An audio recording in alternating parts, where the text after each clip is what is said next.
Hi, this is Susan Black with Tailored Expressions. I'm stopping in today to talk to you about this card that I created with the TE embossing pad kit and a 6x6 designer stencil from Tailored Expressions. So let's get started. I love the embossing pad kit because it gives new life to stencils and dies by making an impression on them. So the first thing we want to start with is we're going to take some cardstock on the back side or the wrong side of a stencil.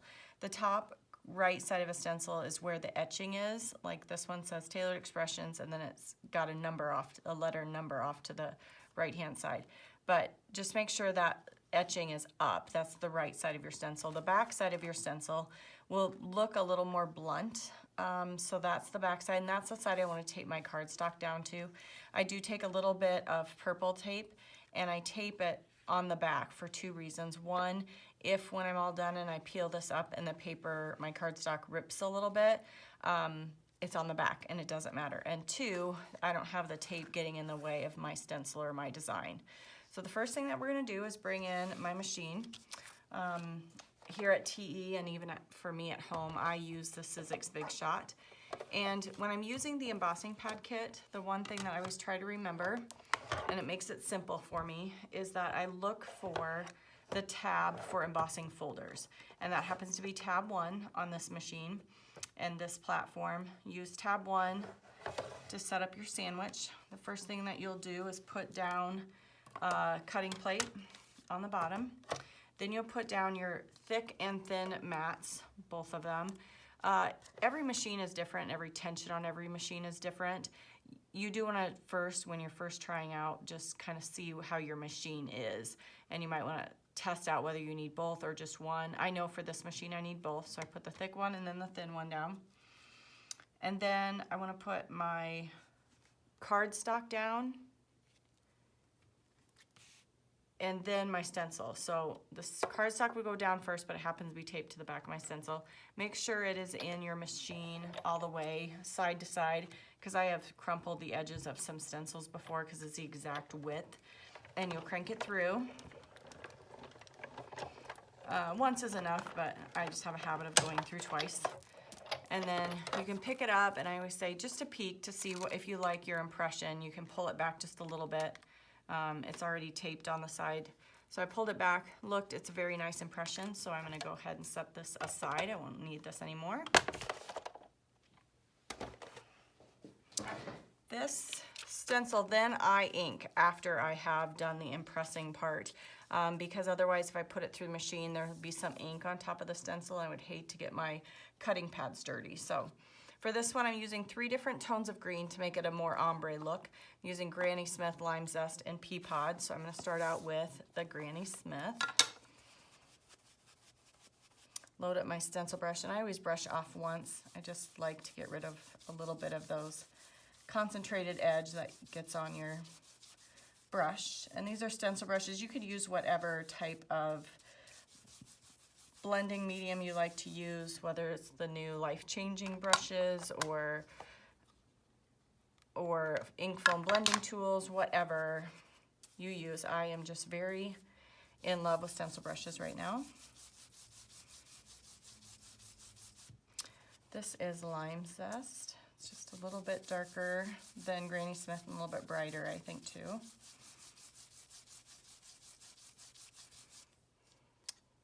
And then the last color I'm going to use is Pea Pod.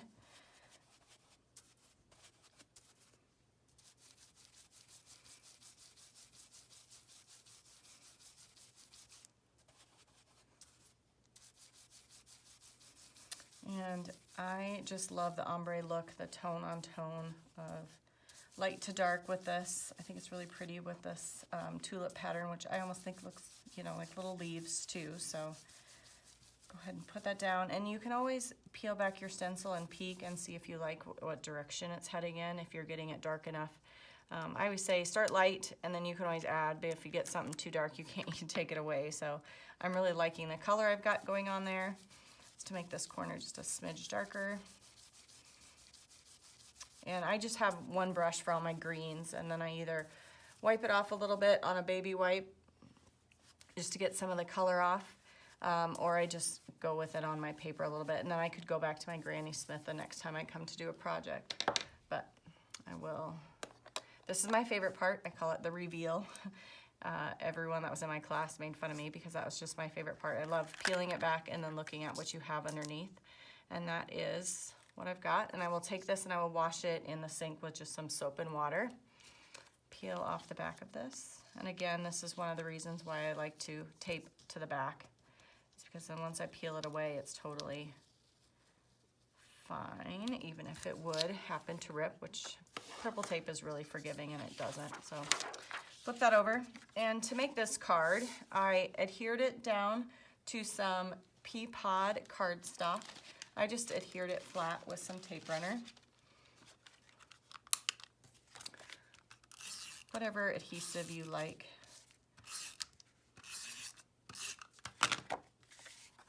Adhered that onto here. And then the Thinking of You is from a stamp set that I use quite often just because I really, really like the sentiments in it. It's called Cutting Edge Flowers. That is where this Thinking of You is out of. So I took the Thinking of You and stamped it on one of our double-ended flag stacklets. This is cut out from sugar cube cardstock. I cut it out and then I did cut the end of the other flag off of it. So I'll lay it on here, that way you can see it. I cut this other end off, just I didn't want a double-ended flag, so I cut that off. And I stamped it with some poppy seed ink on that sugar cube flag. And that is going to go on top of a circle die cut. This is guava and cupcake, and this is from our stitched frame stacklets too. It happens to be the second from the smallest, and the inside part, the cupcake, is actually just what comes out of the middle of there, so I had to cut it twice, once from guava and once from cupcake. Cut that out. I used some foam tape not only to hold them together, but to also pop it up on my card.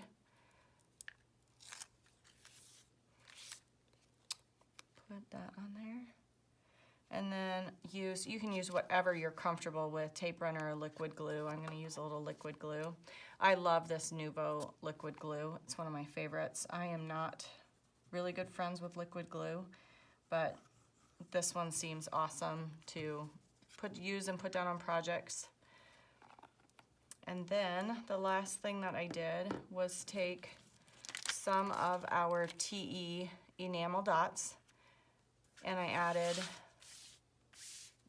just some enamel shapes where I wanted it on my card.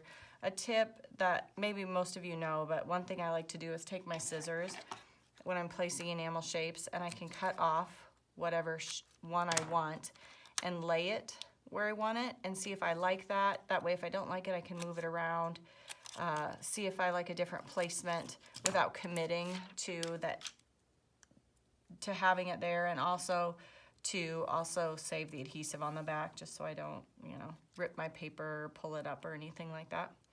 Then I can place my enamel shapes where I want them, where I like it.